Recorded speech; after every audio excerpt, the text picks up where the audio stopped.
This is 2022's Pearl. Warning, spoilers ahead, and viewer discretion is advised. We open up to a beautiful farmhouse and barn. And inside, we meet Pearl as she wakes up for the day. When she gets up from her vanity, the lights shut off one at a time like a stage, and when the spotlight comes back on, she visualizes herself dancing in front of an adoring crowd. She's interrupted and brought back to reality when her mother, Ruth, barges into the room. After seeing that Pearl is wearing her dress, she tells her to take it off and go feed the animals. Pearl obliges, but she barges out of the house to go handle the animals. Once in the barn, Pearl talks to the animals about how she's going to leave and never come back when she gets her big chance. Pearl tells the cow that she's special, and she starts dancing around the barn as she feeds the rest of the animals. Pearl treats the animals as her adoring audience, and she climbs to the top of the hay bales to perform. Suddenly, Mr. Goose comes in quacking, and Pearl uses the pitchfork to take care of the bird. No real animals were harmed in the making of this movie. In fact, this part isn't as psychotic as it seems. She actually takes Mr. Goose to feed Theta, the pet alligator. The year is 1918, and that night, Pearl helps Ruth peel potatoes and shuck corn for dinner. Ruth tells Pearl that she needs to stop fantasizing about making it big because she needs the extra help since the farmhands left. She sends her to go check on her father, and Pearl finds the newspaper sitting by the fire. The headline talks about the potential end to World War I, and Pearl gets very excited since her husband Howard is fighting overseas. Ruth sends her off to check on her father again, and Pearl complies. When Pearl tells her father that supper's ready, we see that he's not able to take care of himself. After dinner, Pearl reads letters she's received from Howard, and she dreams of the day where Howard comes home to her. The next day, Pearl rides her bike to town, and she goes to watch a movie at the theater after getting the medicine. After watching the dancers in the movie, she heads to the alley to look through the program for the movie, and she meets the projectionist who's coming out to smoke. While they talk, she tells him that she wants to be a dancer, and he offers her to watch a second show free of charge.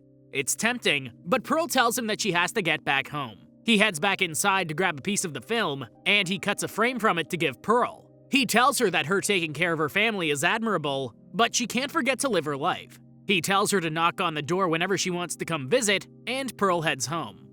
Now, when you get a gift like that, you think that you'd put it deep in your pocket or in a closed container. No, Pearl barely puts it in her overall pocket, and it blows into a cornfield. Pearl, of course, blindly runs into the cornfield, and she expects to be able to spot one frame of film somehow.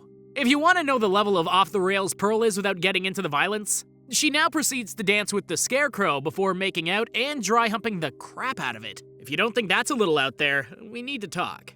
When Pearl finally gets back home, Ruth asks her what took so long, and she tells her to go inside and change her father. Later, when Pearl's in the tub, she tells her father about the movie she saw, and he sits there watching her bathe again.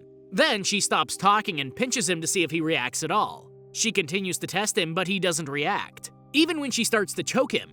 Later at dinner, Ruth asks Pearl where the rest of the money is from the medicine, and she tells her that there are 8 cents missing.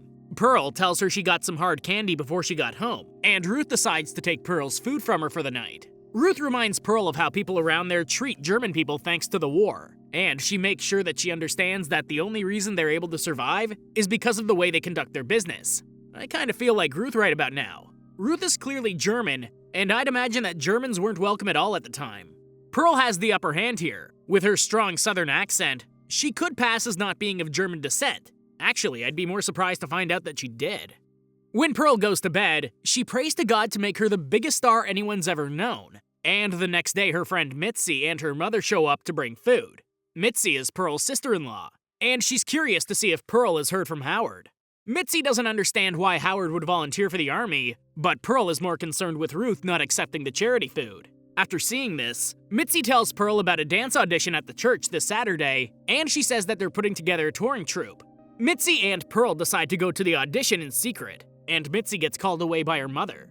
After hearing this news, Pearl sneaks into the boarding house to look at the program from the movie she just watched.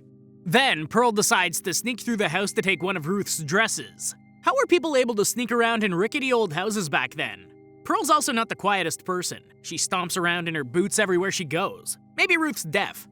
That night, Pearl puts on the dress and sneaks into town to see the projectionist. He takes her into his booth, and she sees that he lives there as well. After pouring Pearl a drink, he sits down to see why she visited, and she tells him about how she's taking his advice and has an audition this Saturday. She's worried that she won't make it, but he assures her that if she wants it bad enough, she'll get it.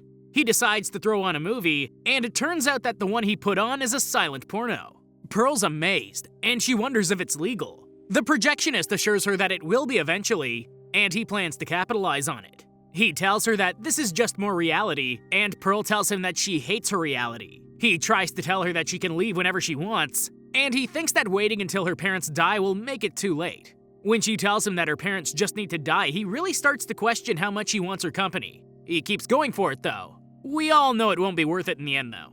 He tells her that she should go overseas to Europe to do what she wants when the pandemic ends, and he thinks that she would do good in movies like this one.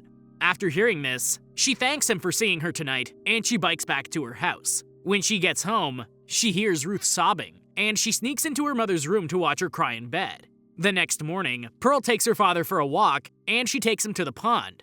Then, she calls for Theta, and they watch as Theta swims towards them. Pearl tells her father that she's leaving soon, and she can't be there any longer. She feels like it would be easier if she didn't feel like she was abandoning him, and she slowly wheels him closer to the edge. Just before Theta gets to the dock, Ruth pops up and takes Pearl's father back to the house. Once Pearl's alone, she has the grand idea to go looking for Theta. Why? Is this alligator actually tamed enough to not eat her? Plus, when she finds Theta's nest, she takes one of the eggs and hides it in the loft. What's the purpose? Then she goes back and crushes the egg while imagining Howard blowing up. That night at dinner, Ruth pulls out the movie program she found, and she tells Pearl to take her to dinner and isolate in the bunkhouse until they know she isn't sick. Pearl decides that this is a good time to bring up the audition, and she puts her foot down about going.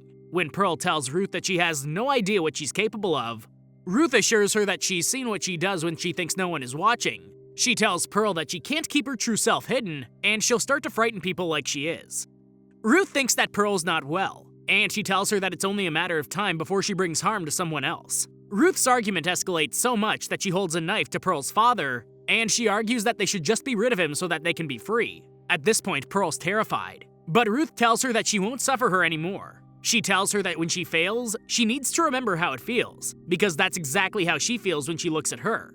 This is the most real argument of resentment that I've ever seen. This is fantastic. Until Ruth catches fire, that is. You think that's bad? Pearl uses a kettle of boiling water to put her out. It gets better. Pearl drags Ruth down the stairs to leave her in the basement. She hits her on the head with every individual stair. Here's our origin story, ladies and gentlemen. Then what does Pearl do? Goes to sleep with the projectionist, of course. When Pearl wakes up, she rushes to get dressed, and she tells him that she's going to practice her routine for the audition. He decides to give Pearl a ride home, and Pearl tells him to wait outside while she rushes in to get things ready. Pearl finds her father waiting at the table where she left him, and she apologizes for everything before wheeling him into the other room. The projectionist notices the pig with maggots on it that never got brought inside, and Pearl calls for him to come in and meet her father. After that awkward introduction, Pearl has him come up to her room, and they start making out on the bed. When he hears thudding coming from downstairs, Pearl tries to tell him that it's nothing, but he thinks that something's wrong with her. Well, you don't call her out on it when you're alone with her. There need to be witnesses until you can get away.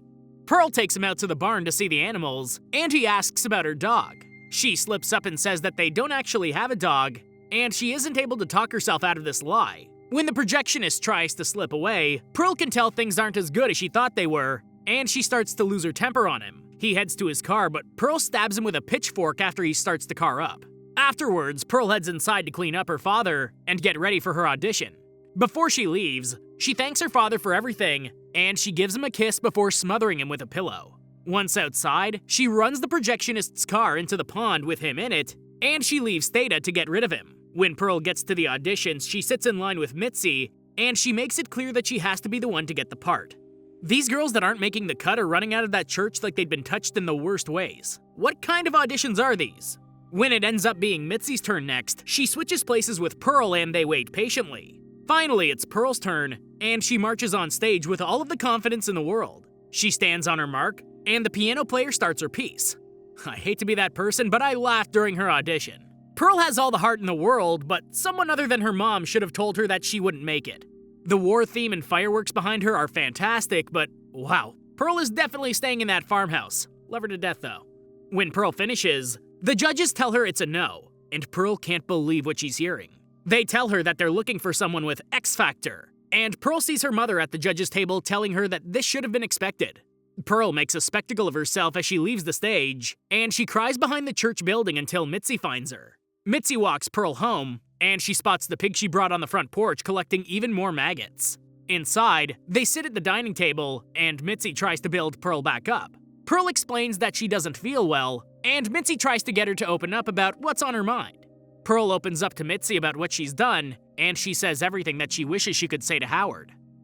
Two things here. Points to Mitzi for being able to sit there and listen to Pearl literally confess to a whole bunch of terrible things. Secondly, points to Mia Goth for one of the most convincing and stirring monologues I've seen since some more classic films. Usually long monologues like this make me jittery and impatient, but I couldn't look away while she did hers. Fantastic. Towards the end of Pearl's conversation, she admits to the killings, and she says that things are different now. All she wants is Howard's love, and she'll do anything to keep it. When she finishes, she looks at Mitzi, who calmly says that it's time for her to go. But she doesn't quite believe her when she says that everything's okay. Just before Mitzi leaves, Pearl mentions that she knows she got the part, and she congratulates her. Finally, Pearl asks Mitzi if she's going to say anything, and she assures her that she really does love Howard. With that, Mitzi leaves, but it doesn't take long before Pearl follows her down the driveway. Sorry, I meant chase her with an axe. Let me also say that this movie gets credit for not just letting her kill her with one axe swing. Nah, it took a couple of chops. Also, poor Ruth just finally died. She's a trooper for lasting that long. Later, a military vehicle makes its way down the road, and Howard hops off to head home from the war. He's so excited to be home, and he rushes in to see Pearl. What he finds is dead bodies and rot throughout the kitchen. When Pearl shows up, she tells him how happy she is to have him home, and she smiles at him.